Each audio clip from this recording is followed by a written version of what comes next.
Disconnect the washer from the wall outlet. Remove the front panel. Lean the washer against the wall, making sure that it's not going to fall down. Remove these two pump holding screws. Remove all these screws and open the bottom panel. Disconnect the wire harness from the motor. Turn the transmission pulley clockwise to get the transmission in this position to make it easier to remove the motor. Remove the 4 motor holding nuts.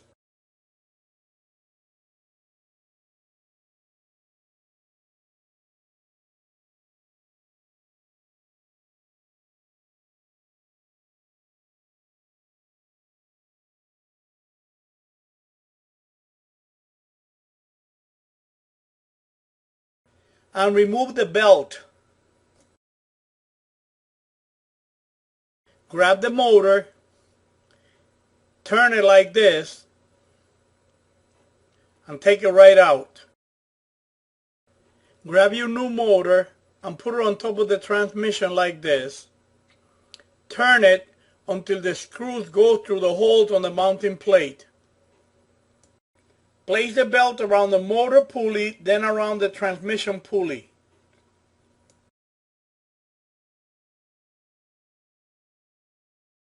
Screw in the motor holding nuts, but leave them loose. Pull on the motor to stretch the belt to the right tension and tighten the holding nuts.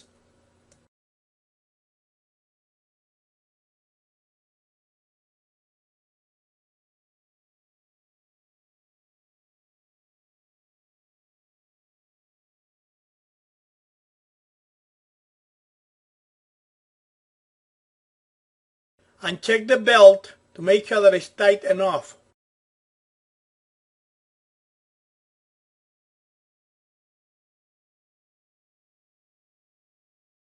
Remove the screw from the cabinet ground wire. Grab the wire harness coming from the motor and cut all the wires like this. Connect the new wire harness to the new motor.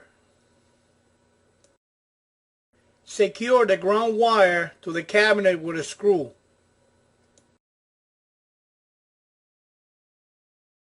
And secure the wire harness to the cabinet with the plastic wire harness holder. Since I'm installing a used motor just to show you how to do it, I don't have all the parts that come with the new motor. This is just to show you how I do it. I use a piece of heat shrinking tube as insulation.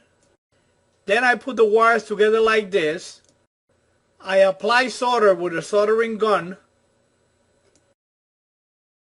I move the heat shrinking tube to the location I want it to insulate, and then use a match to shrink the heat shrinking tube.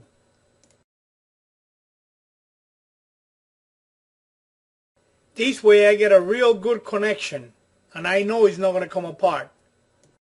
Do the same to each one of the wires. Most likely what the manufacturer is going to ask you to do is to match the color of the wires on the new wire harness with the color of the wires on the wire harness on the machine. The yellow wire on the washer wire harness doesn't get spliced to anything. You will need to attach a quick disconnect terminal to the wire. You will need to take the star capacitor and attach it to the cabinet with the 2 plastic straps that come with it, like this. Connect these 2 yellow wires to the star capacitor. Keep all the wires together by wrapping electrical tape around them like this. Anchor the wire harness to the shock absorber with electrical tape like this.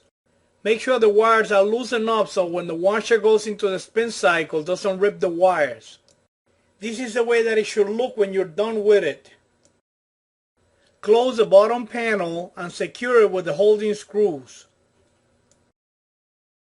Screw in the 2 pump holding screws. Stand up the washer and install the front panel. Connect the washer to the wall outlet. Set the timer on the spin cycle and turn it on to see if the washer works.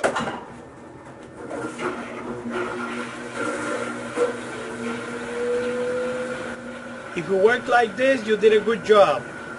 If it doesn't work, you need to go back and find out what you did wrong.